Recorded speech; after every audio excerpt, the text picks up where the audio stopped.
UFC Abu Dhabi betting and DraftKings show. We have 13 fights this weekend. I'm Jon Kelly. Let's hear the picks. And we're going to kick things off in the middleweight division as Cedric Dumas comes in as a minus 225 favorite. The comeback on Dennis Tylan is plus 185. And we'll start on the Dumas side. He actually fought back in Atlantic City earlier this year, and he was knocked out inside the first round by Nursultan Razboev. And Dumas is a guy who I don't think is super talented. Now, he does have some power on the feet, particularly with the head kicks. He's finished multiple opponents on the regional scene with that head kick. Now, he does have a little bit of grappling chops. He has shown he can land a takedown here or there, and he's pretty slick with his submission attempts as well. But he does not have great cardio from what I've seen, and he does not do a ton in terms of the activity. So he kind of gives himself a narrow path to victory in that sense. Now, he will have a grappling edge over Dennis Tylan in this spot because Tylan has always struggled with his grappling. He can give up takedowns. When he's taken down, he can get submitted. He struggles to work back to his feet. But while the fight plays out on the feet, yes, Tylan has durability issues, but I think Dumas does as well. I just mentioned he's coming off a knockout loss, and Tylan has faced much better competition. I just don't see how you can make Dumas this big of a betting favorite here, considering the red flags. So I think the value is clearly on the underdog here. It's going to be a fight for DraftKings that I do think you probably want to have some exposure. Dumas can hurt him with a head kick and potentially finish him, or Tylan could pull off the upset and he's going to score well at his price if that happens. So the most likely outcome is probably that Dumas does end up hurting Tylan, but I think it's pretty close to a coin flip. So in terms of a pick, I'll say Dumas by knockout. But in terms of where the value is and where I'd have more interest on DraftKings because of their prices is on the underdog in Dennis Tylan. And next fight up in the lightweight division, we have Jai Herbert, a minus 135 favorite now. The comeback on Rolando Bedoya is plus 114. And we've seen significant line movement in this one. The market is respecting the underdog here. He's taken quite a bit of action this week. And I think it makes sense because I was actually interested in the plus 145-ish range. But where it's at now, I'm probably just going to stay away. I think Bedoya, from a metric standpoint, he's going to grade out pretty well because even though he's 0-2 in the UFC, he outstruck both of his opponents by a considerable margin. This is a guy who wants to keep the fight on the feet and come at you with heavy, heavy volume. He might not have the most power, but that pace is going to be able to break some guys down the stretch, especially if it's guys like Jai Herbert who have durability issues. Jai Herbert is a one-dimensional striker. 9 of his 12 wins have come by knockout, and I do expect him to be the cleaner striker in this matchup, but he's also got worse durability. He's been knocked out 3 times in his career. In terms of the output, there's also something to be said that Herbert could be doing a little bit more. He's not a high volume guy by any stretch. So because of the volume concerns and the durability concerns, I am going to side with the underdog here. I think that pace and pressure is going to be a big deal in this fight, and I think he could potentially hurt Herbert down the stretch, dropping down to 155. I think this is the right weight class for him. We'll find out on Saturday, but the official pick is going to be Bedoya by TKO. Next matchup in the women's strawweight division, we have Victoria Dudakova, a minus 162 favorite. The comeback on Sam Hughes is plus 136. And we'll start on the Dudakova side. She's coming off an uninspiring win against Jin Yu Frey. And that's kind of why I'm a little bit uneasy with Dudakova as a sizable favorite, even in this matchup, because Dudakova relies on her ground game. 4 of her 8 wins have come by submission outside of her UFC debut, where she won by TKO pretty much instantly against Estela Nunes. She's largely relied on takedowns and grappling, and a lot of that came against lower level fighters on the regional scene. Now, we saw against Jin Yu Frey, the takedowns didn't come as easily, and we saw her struggle in terms of the cardio down the stretch there, and I think that's a real problem against somebody like Sam Hughes, who's basically known for just being tough and gritty and being able to withstand her opponents and outlast them down the stretch. So even though Hughes does statistically give up takedowns at 60% in the UFC, I think over time, like, Dudakova should have success in round 1 with the takedowns potentially, but over time in rounds 2 and round 3, I think Hughes is going to have a clear cardio edge, and I think she's going to be the more active fighter as well. So she's a better live betting spot, ideally, but I think even in the plus 150 range, which is the best available line across the market using the Fight Numbers odds screen at fightnumbers.com, Bet365 currently has a plus 150. I think in that range, she's playable pre-flop and then look to add live as well. well. But the official pick is going to be Sam Hughes. I think she takes over down the stretch. We'll say it's Hughes by decision. That's the official pick. Next fight up, we have Guram Kutateladze, a minus 218 favorite. The comeback on UFC newcomer Jordan Vucenic is plus 180. And we'll start on the Kutateladze side. He's actually coming off a third-round knockout loss against Elvis Brenner, who's also fighting on this card. But Kutateladze, I mean, you go back and watch the fight. He largely dominated round 1. He hurt Brenner again in round 2, and I think he won that round as well. And then in round 3, he ends up getting caught, and he looked a little bit tired. That fight was on short notice, but I feel like this is a good rebound spot for him because Kutateladze is very good wherever the fight goes. He's primarily a striker. He's got nasty leg kicks, some slashing elbows as well, one that he actually opened up Elvis Brenner with in his last fight. And on the ground, he's actually a BJJ black belt, and he's very opportunistic with his submission attempts on the mat as well. Now, the flip side, Vucenic is the former featherweight champion over in Cage Warriors. He's got a lengthy career over in the Cage Warriors promotion. He's making his UFC debut on short notice, up a weight class, and even though I think the kid's pretty solid, I just think this is a really big step up in terms of the competition. His last few fights especially, he's faced basically cab drivers and just ran through them. But he submitted the last guy that he fought in the first round, and that fight was actually just 2 weeks ago. So he's coming in very fresh.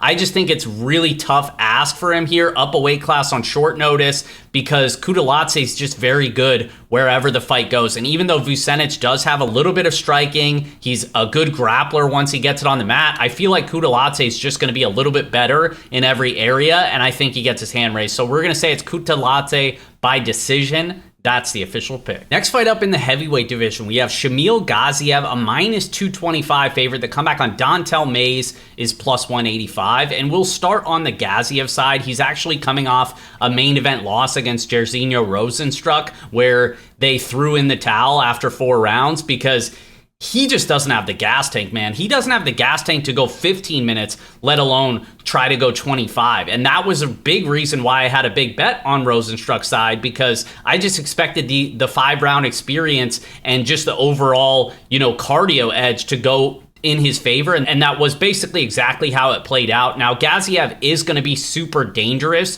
while he's fresh. So that first round, he's going to be super powerful. He's got a ton of wins coming by first round knockout. He's got powerful wrestling style as well, and he's capable of taking you down and finishing you on the mat. But because of his clear cardio concerns, you cannot trust this guy anytime when it gets out of the first round. So for that reason, Mays could be a potential live betting look as well using the odds screen at fightnumbers.com. But I think more times than not, Mays is going to get taken down and finished here. He only defends takedowns at 60%. He's also very hittable on the feet as well. And we just know that he never fights with the smartest game plan. So I think even though Gaziev is a clear fraudulent type of fighter just because of his style, I do think this is a spot for him to potentially get the finish in front of what should be a crowd that's going to be rooting for him. So we'll say it's Gaziev by TKO. That's the official pick. And this next one, I'm not going to spend a ton of time on because we have Cal Fernandez, a minus 395 favorite. The comeback on Muhammad Yaya is plus 310. And the reason I'm not going to spend a ton of time on it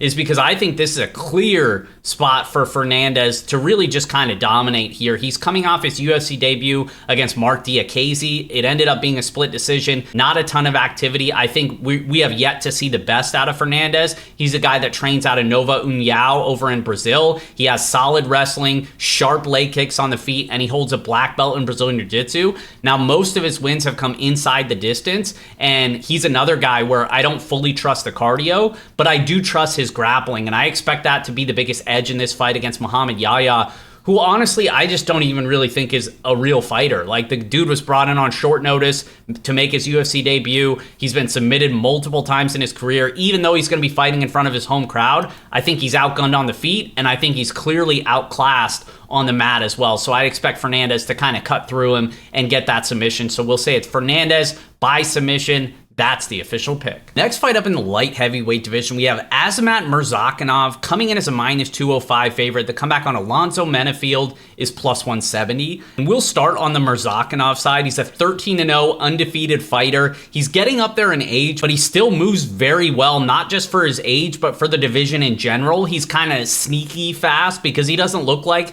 the most athletic dude, but make no mistake about it, that left hand is an absolute piston, and he is very sharp when he lets those hands go. Most of his wins have come by knockout. Most of them have come inside the first round. The one knock on him is that we have seen that he's another one of these guys that we don't fully trust the cardio. Now, this is still a pretty good spot for him against Alonzo Menifield, who's got cardio issues of his own. He's got fight IQ issues of his own. And he's coming off a knockout loss. Just 3 months ago in May, he was knocked out in the first round by Carlos Ulberg.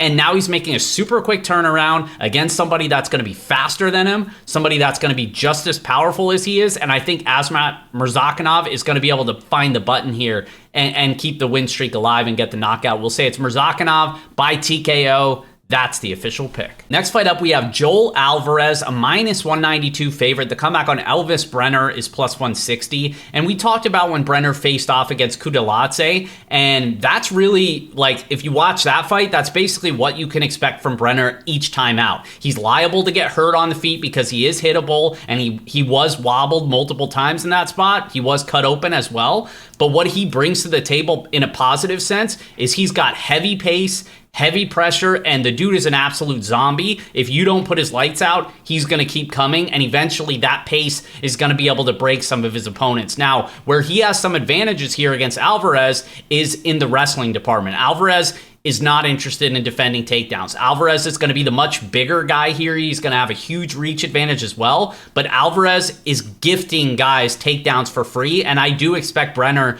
to go to the mat with him. Now, I just don't feel super confident when it gets to the mat because Alvarez is super one-dimensional with his grappling, but he's very, very dangerous. 17 of his 20 career wins have come by submission, and I think if they tangle up long enough on the mat, eventually Alvarez is going to be able to find his way into dominant positions and potentially find a finish down there. So I am going to side with Alvarez. I get why Brenner's a popular underdog pick, and I think if you're playing on DraftKings, he's worth a look as well. This is a fight that I think you'd want exposure to both sides, but in terms of the official pick, I'm going to say it's Alvarez by TKO. Next fight up, we have McKenzie Dern, a minus 130 favorite. The comeback on Lupe Godinez is plus 110. And this is one that I think, and I don't know if this is a hot take or not, it's still early in the week, but I think on DraftKings, this is actually a pretty strong fade because I think the name of McKenzie Dern, everybody knows that she's an aggressive submission grappler. You know, I think people could gravitate to her in the mid-range, and even Lupe Godinez has been a popular play in the past. So I could see this one kind of getting a little bit of ownership in the mid-range, and I actually just don't really see a ceiling on either side here because I would expect Godinez not to want to go to the grappling here. Now, I wouldn't bank on that because we know Godinez has had serious fight IQ concerns in the past, but if she's smart and she's fighting the right game plan, I think she wants to avoid the grappling. And if that's the case, then we're going to see a 15-minute striking match because Dern always struggles to get the fight to the ground. I think on the feet, it's going to be very competitive. Godinez probably has a little bit more power, but both of them are very hittable. Godinez struggles with the output at times as well. And if Dern could be more aggressive moving forward, not worrying if it hits the ground, then I think she could potentially even have the volume advantage here just for the simple fact that Godinez is going to be worried about getting tangled up. So it's one where I think I get why people would have some interest because of hopefully some grappling upside, but I kind of see this one playing out more on the feet and just end up being a lower scoring striking based decision. I'm going to side with McKenzie Dern because I think she has more upside and I trust her game plan a little bit more than Godinez, but it's not a fight that I'm going to be involved in. Dern by decision is the official pick. And next up, we have Michael Chiesa, a minus 625 favorite, making his return to the octagon. He's facing Tony Ferguson, the 40-year-old Tony Ferguson on the comeback at plus 455. And I don't know, guys. Like, I don't really want to get involved in this fight. I think on DraftKings, Chiesa, one of the safest floors and one of the highest ceilings on the slate. So from that standpoint, I do think you want exposure. But in terms of a betting standpoint, I pretty much want no part in this. I expect Chiesa to get the takedowns. He's a very good wrestler. He averages over 3 takedowns per 15 minutes. Ferguson hasn't won a fight since 2019, I think. Like, he's on like a 7 or 8 fight losing streak. He's been grounded multiple times, out grappled by basically everybody. So I think like a lot of people are like, oh, this is crazy. You know, Chiesa is such a massive favorite. This is wild. It's really not. Like, I don't think it's that crazy. I think it's pretty close to accurate, because if you look at the odds, like plus 455, you know, what's that say? Ferguson wins it like 18-ish% of the time, something like that. Like, I think that's about right. 1 out of every 5 times, maybe Tony pulls a rabbit out of his hat. But I think more times than not, Chiesa's just, I mean, the takedowns are free. He's going to have the grappling edge, and I think he ultimately does end up submitting Tony, and Tony goes to sleep. So we'll say it's Chiesa by submission, but it's a fight that I don't have really any interest from a betting standpoint, and I think Chiesa's a very strong target on DraftKings. And next fight up, we have Deiveson Figueiredo, a minus 135 favorite. Now, the comeback on Marlon Chito Vera is plus 114. And I'll give away a little spoiler here. Multiple guys over at Fight Numbers are on the underdog here, Marlon Chito Vera. If you want to get the best price and beat some of these market moves, you need to be a subscriber at fightnumbers.com. Pepe and Evan both tipped this around plus 150 or plus 145, multiple units, and now you see he's plus 114. That's the type of stuff that happens each and every week. We're not always going to win with the plays we give out, but almost every time we're going to beat the market, and using the tools and resources up on the site, you're going to be able to get the best price on the market at that time. Now, in terms of the matchup, Deiveson Figueiredo at bantamweight, he's 2-0. He's relied on his ground game a lot more at this weight class, and I think he's probably going to need to do that here. On the feet, he is still powerful, even though he's undersized for the weight class, but he's very low volume. He's very low activity. So even though Marlon Chito Vera is somebody that typically starts slow, gives away round 1, and kind of builds into his fights, I don't know if that's going to be the case here, because Figueiredo is so low output. Now, I think Figueiredo is going to have the wrestling advantage. Chito can give up takedowns. He can give up control time, and that's the concern here. But I think he's got way more experience at the bantamweight division. He's fought the best of the best guys, and even though he's coming off that title shot loss against Sean O'Malley, where he got basically dominated, I think this is a solid rebound spot for him if he can stay safe early, extend the fight, and take over late. Now, this is another one like the Sam Hughes fight. He's a better live betting spot than I think he is pre-flop, but either way, I think he could take over as the fight goes on. We'll say it's Marlon Chito Vera by decision. That's the official pick. Next fight up, we have Shara Magomedov, a minus 235 favorite. The comeback on Michael Aleksandar is plus 195. And I don't have to spend a ton of time on this one. I think it's clearly a setup fight for Magomedov. And this is a guy who, personally, I don't think is all that great. You know, he's got very sharp striking, but that's basically all he has. You know, I still have concerns with the defensive grappling. I think his cardio is pretty good. He keeps up a high pace for 15 minutes if needed. But against guys that I think are going to be able to grapple him, that's where I'd have some concerns. Now, fortunately for him, I don't think that first L's coming this weekend, because they squared him up against somebody in Aleksandar who's very one-dimensional, who wants to keep the fight on the feet as well. So he's going to give him the fight that he wants. Aleksandar is a volume power boxer, and I think he's going to struggle here to get past the legs and the kicking attack of Shara Magomedov. And the last thing I'll say, the last two things I'll say, is Aleksandar is weak to the body. He's been hurt to the body multiple times in his career. Magomedov is going to blast those body kicks, and I think he could potentially hurt him that way. And in terms of the mentality,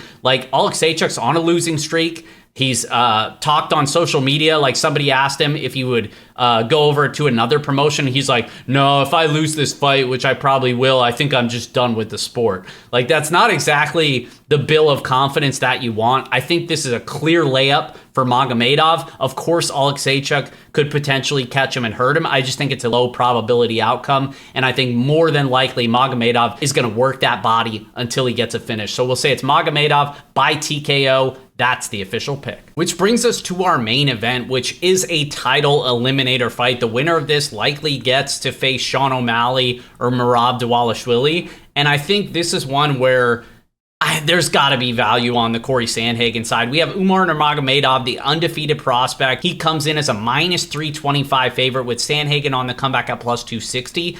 But I think for a couple reasons, Sandhagen's got to be the value side, not just because he's one of my favorite fighters in the UFC, but because I think he's got multiple intangibles in his favor. For starters, Umar's never been 5 rounds. We've also kind of seen him start to struggle and slow down at times, even in 3-round fights. Corey trains at altitude in Colorado. He's got great cardio. His last 5 or 6 fights have been main events, so he has that main event experience. He's been 25 minutes multiple times, and he's going to be arguably the best striker that Umar has ever faced. Now, where Umar has the advantages and why he's such a big favorite here, for starters, he's got the home crowd region narrative. They're certainly going to be pulling for him. He's also got the wrestling advantage here. He goes to the takedowns repeatedly in all of his fights. He's a very good grappler, and we have seen Corey give up the takedowns even though he's made improvements in his wrestling. Most of what we've seen is on the offensive wrestling, not so much the defense. He can still give up takedowns. He can give up control time, and we know at times he's been submitted as well. The Aljamain Sterling fight where he gave up his back and got choked out instantly. That's going to be a concern here in this fight. But outside of that, man, Corey's a great grappler in his own right. Despite those negative concerns, he's been able to scramble out of bad positions in the past and avoid submissions. If he can do that here, I think he's got a real shot to take over as the fight goes on, because if Umar starts to struggle with the gas tank and those takedowns don't come as easily and we get into the championship rounds and you have Sandhagen pouring on the volume down the stretch, I think it's going to make things very dicey. So I think plus 260 is straight up disrespectful to my guy Corey Sandhagen. I think on the intangibles alone, he's going to be the value side here. Now, it's kind of the theme of this card. Ideally, he's probably a better live betting spot because I do think the takedowns come early for Umar. You can probably snipe a better line live. But regardless, I'm going to have some Corey Sandhagen action this weekend, and I'm going to be pulling for him to come through. And as always, guys, fightnumbers.com will have all of my projections. It's got the odds screen as well, the fight prop finder. We have a ton of stuff over there, the picks behind the paywall. Check it out, fightnumbers.com. As always, appreciate you guys watching. Best of luck, and we'll see you next week.